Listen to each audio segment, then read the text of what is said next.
There are a lot of mysteries in astronomy. Think about dark matter, dark energy. Where did the universe come from? The big questions. But there are some other mysteries that are very exciting, and it feels like we're making pretty rapid progress on them, and we may get them answered within, I don't know, my lifetime. And one of these is the mystery of fast radio bursts. These were first discovered back in 2007, where astronomers started noticing that the universe was having these very bright flashes in radio waves, and they weren't sure what was causing them. They're very tricky to track down because they flash once and then they don't repeat, although some have repeated. And so a new piece of research came out this week that I found really exciting, which is that astronomers were able to tie together the merger of two neutron stars, a kilonova, with a fast radio burst. They were the same object. And this might be an explanation for what is some of the fast radio bursts that are out there, but probably not all of them. So my guest today is Dr. Clancy James, who is a professor at Curtin University in Australia. He worked on the paper that linked these two phenomena together, and we have a long conversation about the research that they made, the observations, the discoveries, and then a lot of time trying to just figure out and understand what fast radio bursts are, what causes them, and sort of what the future holds for the astronomy of fast radio bursts. So if you're interested in this mystery and you want some kind of payoff where it really feels like we're making progress and we should get an answer to one of the big mysteries in astronomy, I think you'll enjoy this conversation. All right, here's the interview. So it was news to me that a second neutron star collision had been discovered. Was this not widely announced, or had I just missed it?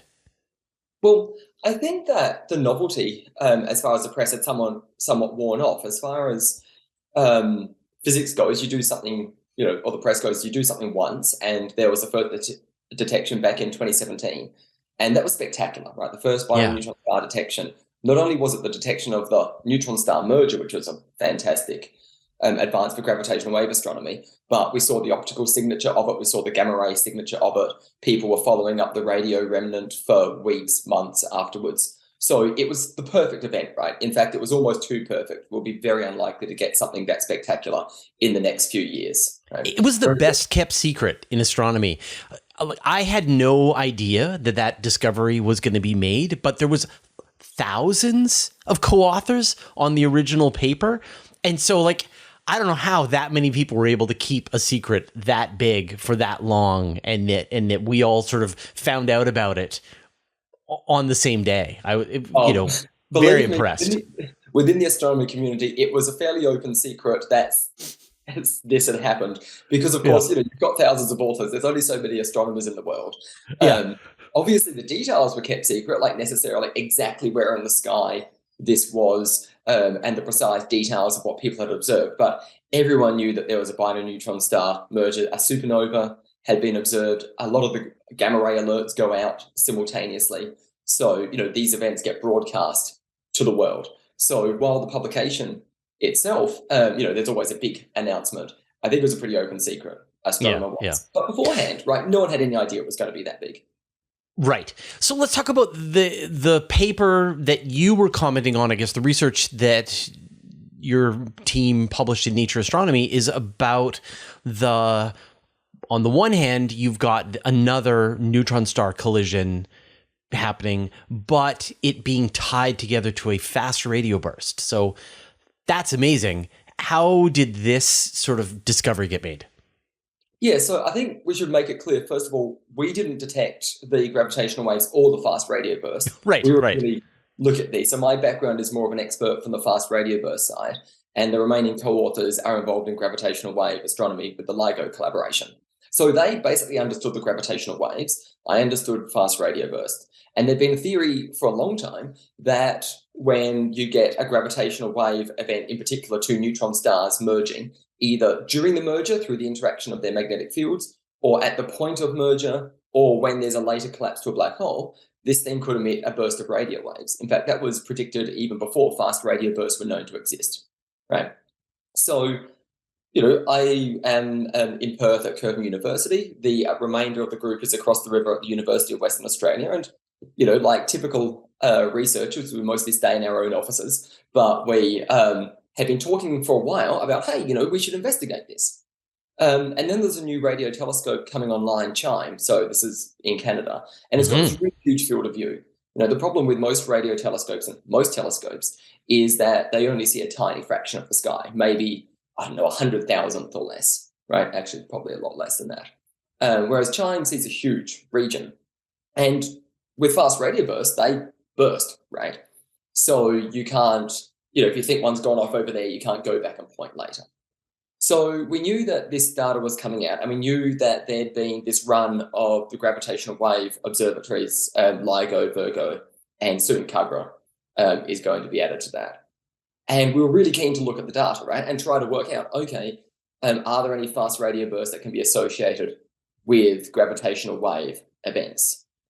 So what happened was that LIGO and Virgo had been releasing the gravitational wave event data pretty much as soon as it happened, right, within minutes to hours. But CHIME was a pretty complex new instrument, and it actually took them about 2 years to release their catalogue of events. They just really needed to understand their beam pattern, how to, they knew they detected fast radio bursts, but they wanted to know where they came from, how strong they were, right? So I said, we've got a thing, but what's the details of that thing? And so as soon as the CHIME data came out, we'd already had a student, Alex, she was the lead author on that paper, and she was pretty immediately able to say, well, hang on a second, the only fast radio burst in the CHIME catalogue that sort of coincidence in time and space with any gravitational event is this one, right? Gravitational wave 1904-25 and FRB 2019-04-25A, right?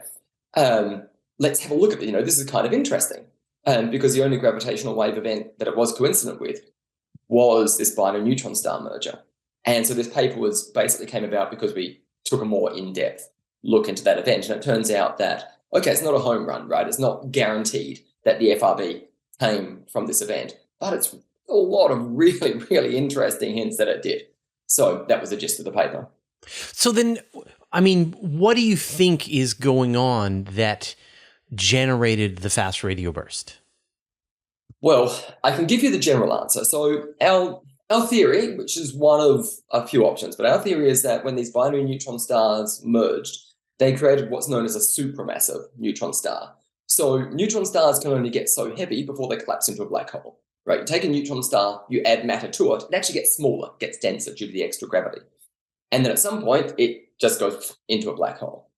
Now, if this neutron star is spinning, and they'll all spin, and some spin incredibly quickly, keep in mind that a neutron star is only about 10 kilometers across.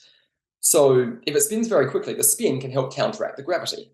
So you can actually get maybe an extra 20% of mass onto a neutron star if it's spinning very fast. The thing is, if it's spinning very fast, neutron stars will have magnetic fields, and this will act as a braking mechanism. There's also some other mechanisms that might act to slow down the rotation. And if that rotation slows down enough, or maybe there's extra matter from the collision that then falls back on the neutron star, it'll collapse to a black hole then. So what we think happened is that this collapse occurred at about 2.5 hours after the merger, and that's what generated the burst. Now, the reason why we think a neutron star collapsing into a black hole creates a burst is that this sort of black holes have no hair, right? The only properties that general relativity predicts for black holes are charge, mass, and spin. However, neutron stars are complicated things, and in particular, they've got very strong magnetic fields. Incredibly strong. So trillions of times the field strength of magnets here on Earth. And so, but a black hole doesn't. So as soon as the neutron star collapses to a black hole, this magnetic field has to be shared, right? So you go from having some insanely strong magnetic field with, I forget what the energy density of the magnetic field is, but it's, more energy dense than nuclear bombs are, right? It's incredible, to nothing. So it's this huge change in magnetic field. And for all of your listeners who recall their university courses on electrodynamics, I'm sure heaps of them have, then a changing magnetic field produces an electric field, right? It's also the same principle that you get with electric turbines, right? You spin a magnet and you generate a field in your wires. And so this huge change in magnetic field should induce a strong electric field, which could produce something like a fast radio burst. So that's our proposed mechanism.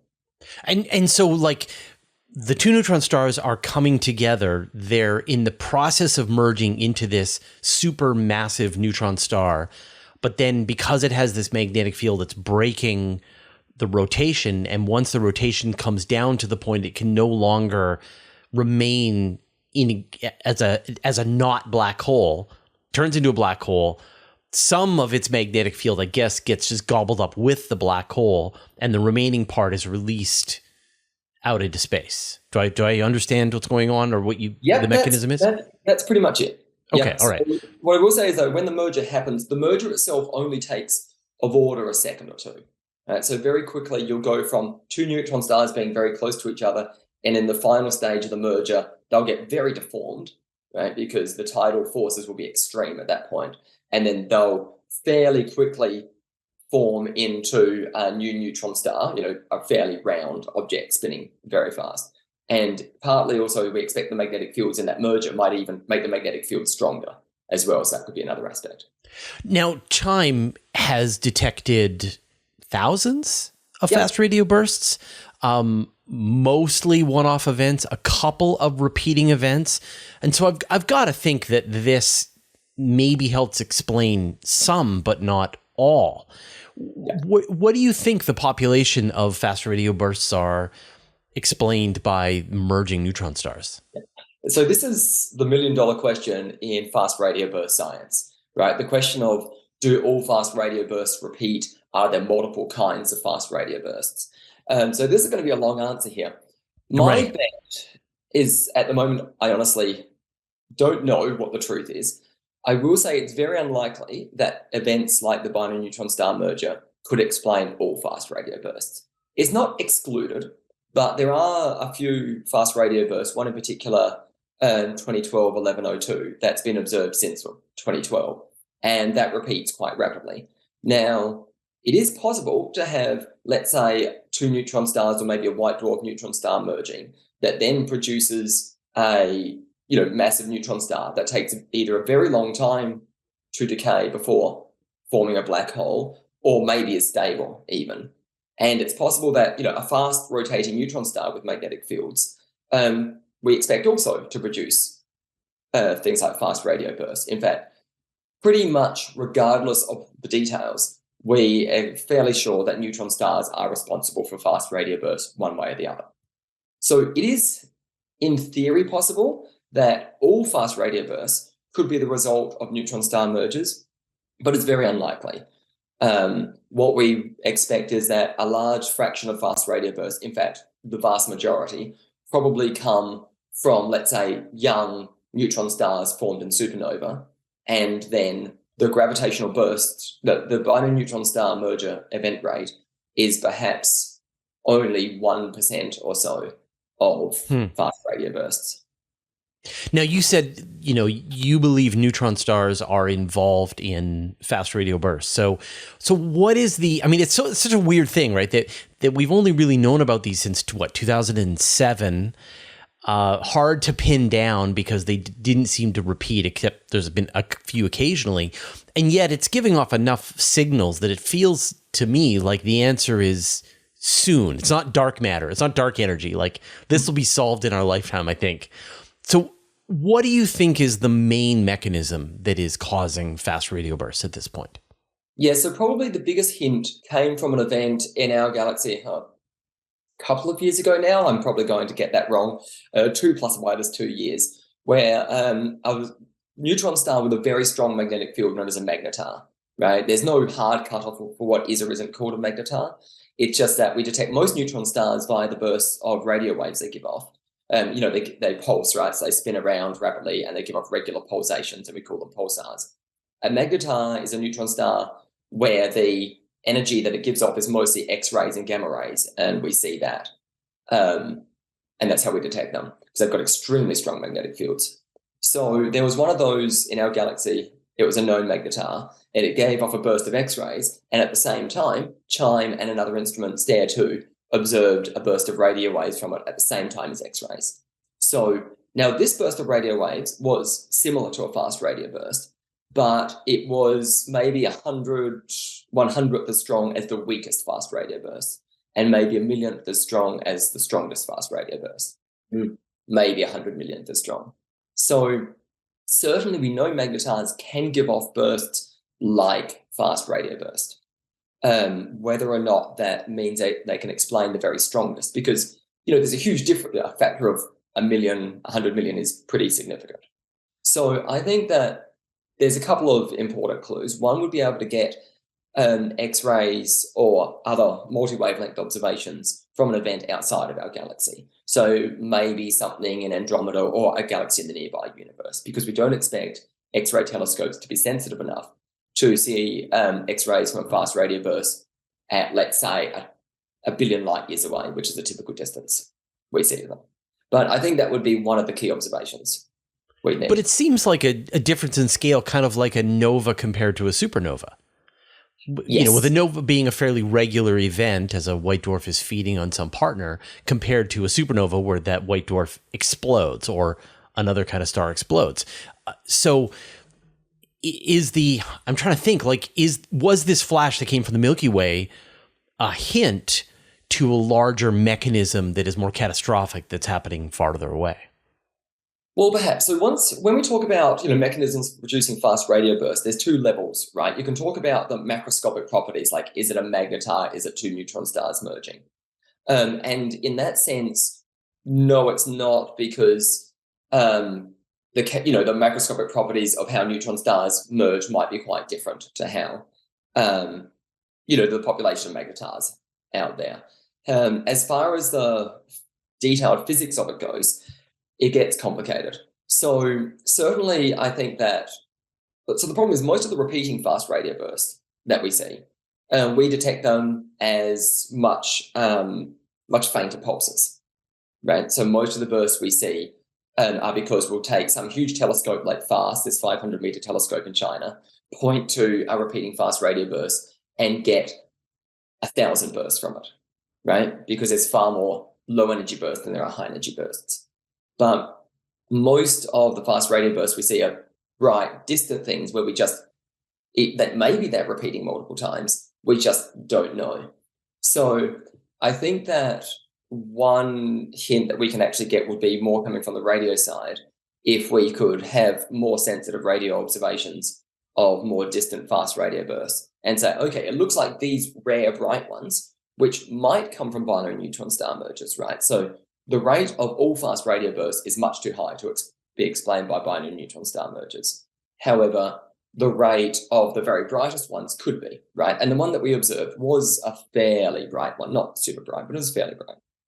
I mean, it wouldn't have been possible without this multi-messenger astronomy. The fact that you have gravitational waves to set as a baseline for how many of these kinds of mergers you should be detecting is kind of amazing. Yeah, it's actually really cool now.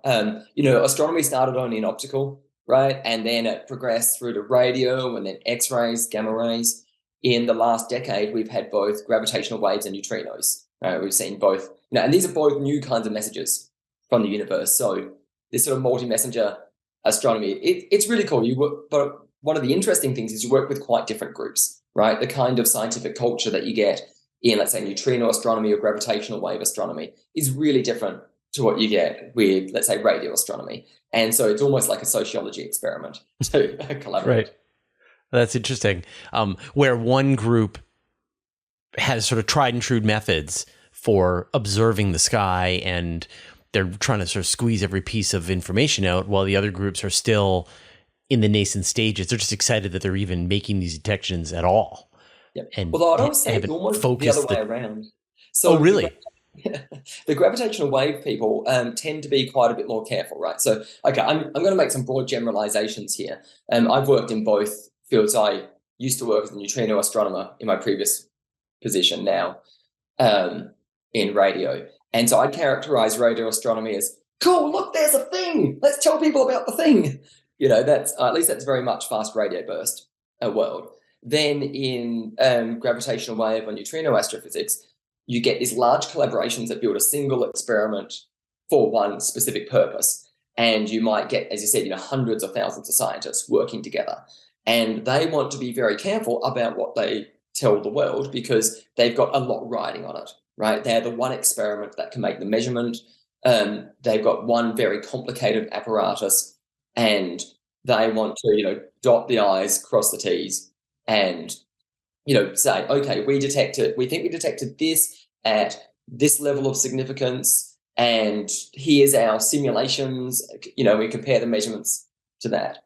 And so when we were producing this work, actually, one of the interesting things was that there was already a collaboration between CHIME and LIGO to look for fast radio bursts from LIGO events, but they were doing it in a different way, a different search method, which was actually, it was a perfectly valid one. It just turned out that our way of looking for things happened to find something interesting and theirs didn't, but there was some politics involved in that. Right. I mean, there's a couple of ways this seems to trend. Either a bunch of separate observations end up being the same thing. So I think about, say, quasars and Seyfert galaxies and other active galaxies. You're really just seeing the quasar at different angles, and it turns out that all of these things are actually the same thing.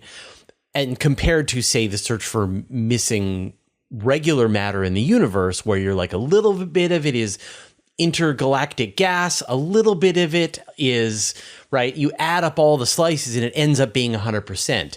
So which way do you think this is going to break? I think I would be very surprised if fast radio bursts were produced by anything other than neutron stars, or maybe neutron stars merging with something else. There's a chance it could be white dwarf mergers as well, perhaps, if they're highly magnetized. But I think my guess is that it's all going to involve neutron stars one way or another, but there's going to be very different things happening to the neutron stars, right? Some of them will be newly created, highly magnetized neutron stars born in supernova. Others might be neutron stars that have recently merged, or the merger itself, right, which is our hypothesis for this event. But I think it's going to be very difficult to get something other than a neutron star involved in this. And that's simply for the fact that these bursts, they resemble pulsars to a small extent, right? We know neutron stars through pulsars can produce sort of order millisecond scale bright radiation. And we also know that whatever produces these things has to be very small, right? So if you're going to produce something that lasts, let's say, 10 microseconds, then which is the shortest duration of some of the fast radio bursts we've seen, then you need the fundamental object to be able to turn on and off in 10 microseconds or so. And in 10 microseconds, information can only travel, whatever it is, about 3, I'm trying to remember, the speed of light is about 300 meters per microsecond. That's about 3 kilometers or so. So 5-10 kilometers or something like that. So you can't get an object the size of even a white dwarf, or the size of the Earth, producing emission on structures of order, let's say 10 kilometers. Right. So then, I mean, when this first started, astronomers were like, I saw this flash of radio waves, and then later on someone was like, I saw one too. And for a while they're like, are we sure this is actually happening in space and not happening here on Earth? And eventually they got to the point they're like, yes, we're sure this is happening in space and is outside the galaxy. Do you think with observatories like CHIME, we're getting a sense of how often objectively fast radio bursts are happening in the universe? Well, yes and no. So I think we are getting a good sense of it now, but not just through CHIME. So CHIME has the biggest number of fast radio bursts, but they don't have great angular resolution. So the main observable with a fast radio burst is what's known as its dispersion measure. So this is basically where you've got a lot of gas in the universe. The radio waves travel slightly less fast than the speed of light in vacuum through the gas. And in particular, the low frequencies travel a bit more slowly. And so you measure the time delay between your high frequencies and your low frequencies. It arrives in a curve like this. And then you can measure how much gas it's gone through. So CHIME obviously measures that. And there's a relationship between the distance to the fast radio burst and the amount of gas it's gone through due to the average density of the universe, right? So this is known as the Makar relation. However, the universe isn't, smooth. It's quite clumpy. And so there's a lot of scatter about this. So when CHIME measures the dispersion measure, it gives you some sort of idea of the distance to the things, but it's a bit hazy. So the experiment I'm involved with, which is known as CRAFT on ASCAP, which is a radio telescope here in Western Australia, that's able to localize the fast radio burst and work out which galaxy it's come from. And so you know the distance exactly. And so you can do some more detailed population studies there. So yeah, so doing that, so using data from ASCAP and a few other instruments, we are starting to get an idea of how often these things are occurring. And we'll bandy around numbers like 100,000 per cubic gigaparsec per year, which 100,000 sounds like a lot, but a cubic gigaparsec is a huge. That's a very big volume of the universe. I mean, give me some kind of comparison. Like, how would you compare that to, say, Type 1a supernova? Oh, I would say I don't know the number for Type 1a supernova. I know the number for binary neutron star mergers. Sure, which is fine. Which is about 1,000 per cubic gigaparsec per year. So many more yes fast radio bursts than binary neutron star mergers. Yes, exactly. Which is what I mentioned earlier, about 1% of fast radio bursts might be explained by cataclysmic events like binary neutron star mergers. So you get to design the ultimate machine to answer this question. What kind of a machine is it? Or is it already a kilometer of radio telescope spread between Australia and South Africa? Oh, yeah, that'll do it quite nicely. Sure. Yeah, all right. Well, that's in the works. Well, good news. That's already been started. Yeah. But at last. Yeah, so I think there's two things you actually want to do here, right? One thing that we're working on is actually detecting things in the nearby universe, because it's all very well to detect a fast radio burst at, 6 billion light years away, emitted at half the age of the universe. I mean, that's kind of cool. But then if you want to study the properties of where it came from, it's super far away. We're currently writing proposals for the Hubble Space Telescope just so we can get a decent picture of the galaxy that some of these things are coming from, right? Because the 8-meter telescopes on the ground don't really do it. So this is tough. Whereas if you can detect a fast radio burst that's coming from, I don't know, the Large Magellanic Cloud or something like that, then you can turn all sorts of instruments towards an X-ray telescopes and so on, and then really study the details and uncover what the heck these things really are. So I think one ultimate telescope would be one that monitored pretty much the entire sky all the time at a pretty good sensitivity, so that if and when a fast radio burst does go off in the nearby universe, say within, let's say, 10 million light years or less, nearby galaxy, then we're guaranteed to get it. And then we can have a high enough angular resolution to point back, find out exactly where it came from, and be able to say, oh, yes, it came from this star-forming region or that globular cluster or really in the center of that galaxy. So is it like a SWIFT? Like I think about the SWIFT telescope that is searching for gamma ray bursts, that is sort of watching the sky with one resolution. It detects the gamma ray burst and then swings around as quickly as it can and starts to record as much data as possible. Is it a space telescope, but in this case it's tuned for relatively nearby fast radio bursts?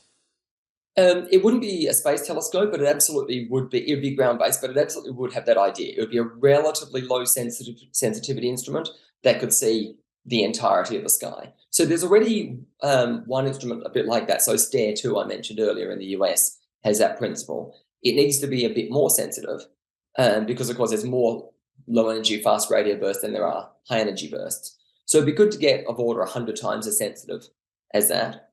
But yes, you do want to tune it more for total field of view to make sure that if something occurs, you get that. Right.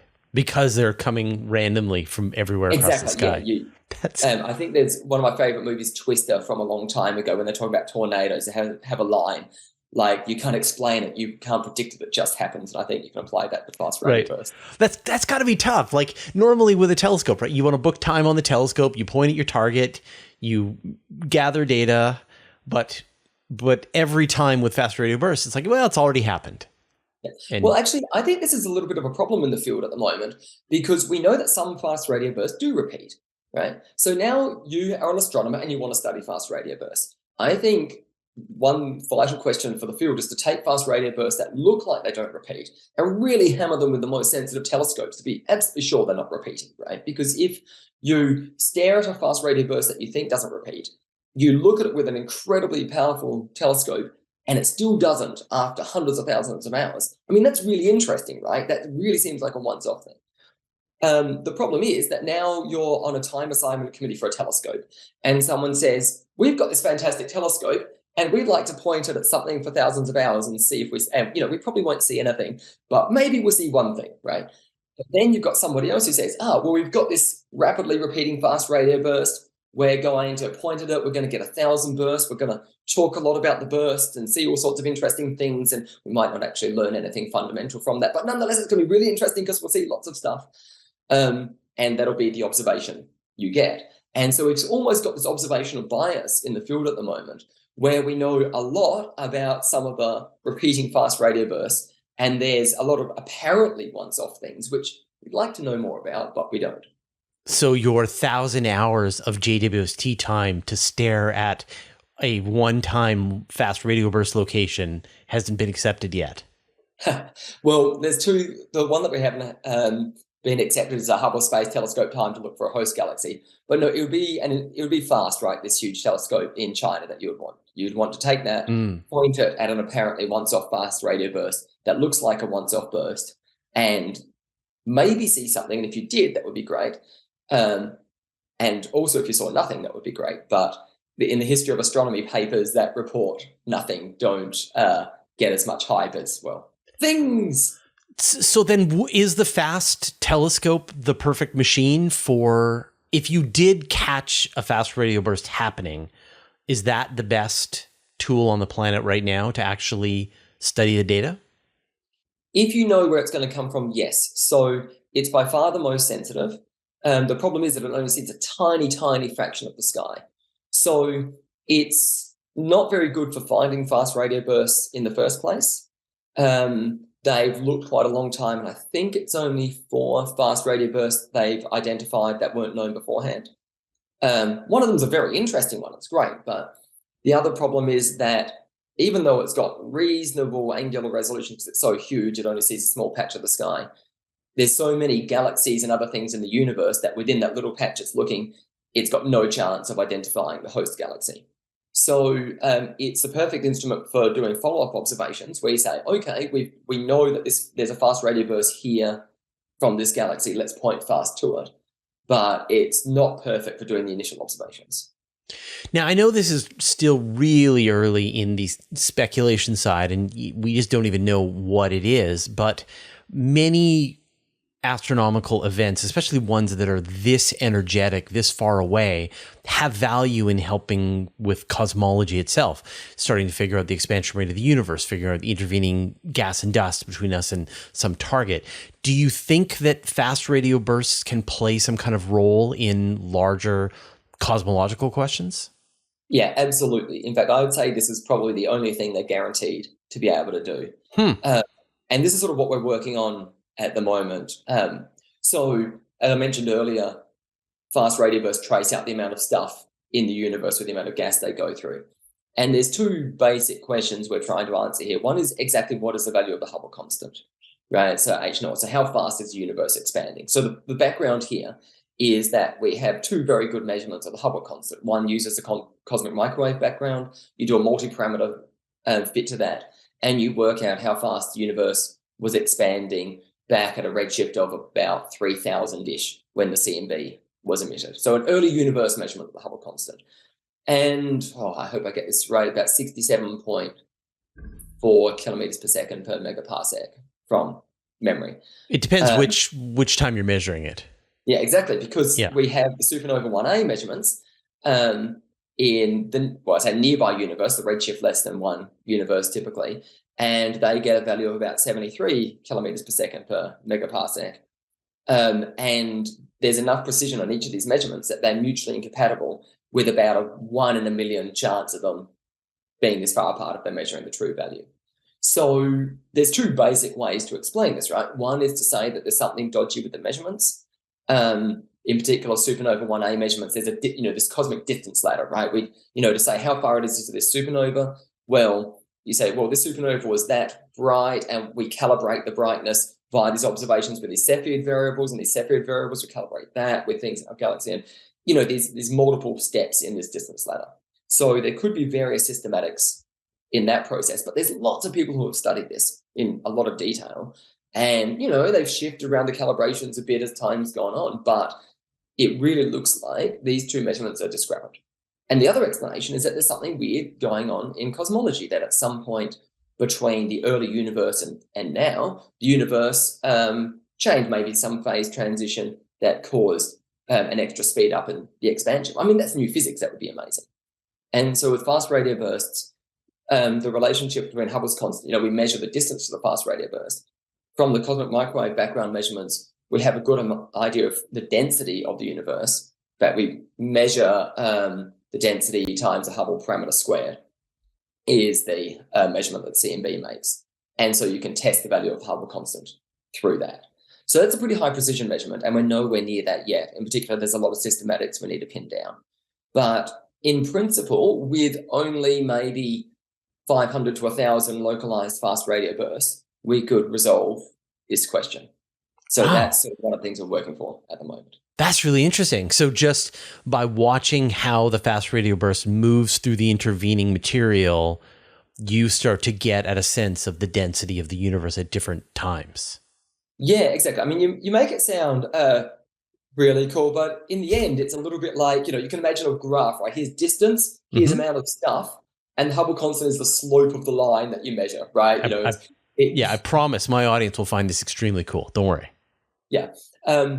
The other important aspect, and I think this is where fast radio bursts are guaranteed to be able to resolve this, is to really study exactly where gas around galaxies is, right? So if you think, you talked about the stuff in the universe earlier. Well, you've got dark energy, which is 70% of the current energy density. There's dark matter, which is about 25%. And then there's, normal stuff, right? The stuff that baryonic matter, this pen you and me are made of, is maybe 5%. But of that 5%, only about 0.5% are in stars, the galaxies, the things that we actually see directly, and a little bit more is in the condensed gas in galaxies, nebulae and so on that we can observe. A lot of it is in very diffuse, often hot gas, either in the circumgalactic medium, so around galaxies, or in sort of filaments, so over densities in the cosmic web, right? If you see these beautiful simulation pictures where you see this like spidery web-like structure, or in these gigantic voids in between galaxies.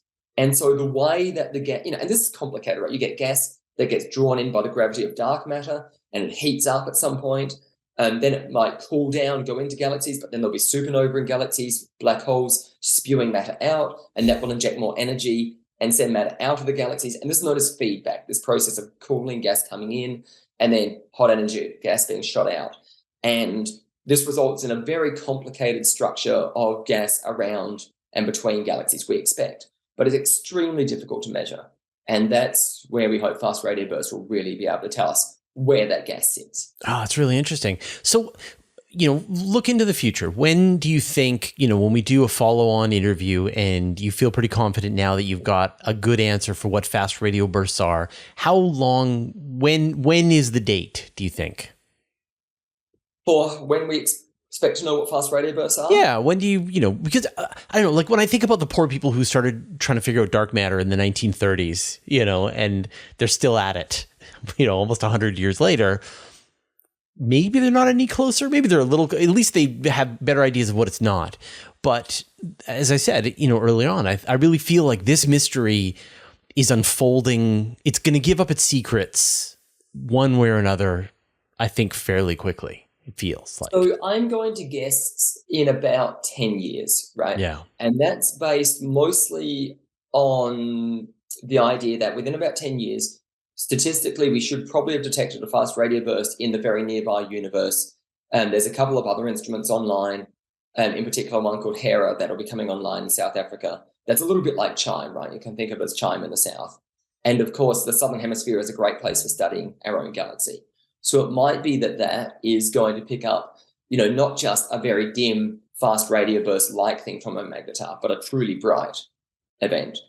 That is effectively as powerful as a fast radio burst from the sufficiently nearby universe that we should be able to perform follow-up observations. But as far as I'm aware, what would be really nice, right, would be to have a powerful X-ray satellite that could somehow monitor the entire sky at once. Now, we have something like that in gamma rays with the Fermi instrument, but not in X-rays. X-ray telescopes, they do have things that are like mirrors, not quite the mirrors that we expect. They deflect the X-rays a tiny amount, but they do have focusing instruments. But they tend to have a very narrow field of view that's got essentially zero chance of seeing anything. But, once you get to the all sky monitors and X-rays, then they're fairly insensitive. Right. But I'm going to say about 10 years. But I think we'll do cosmology first, right? I think we're going to answer key cosmological questions where we could say, FRBs are great. Don't know what they are, but they told us it's about the universe. Right.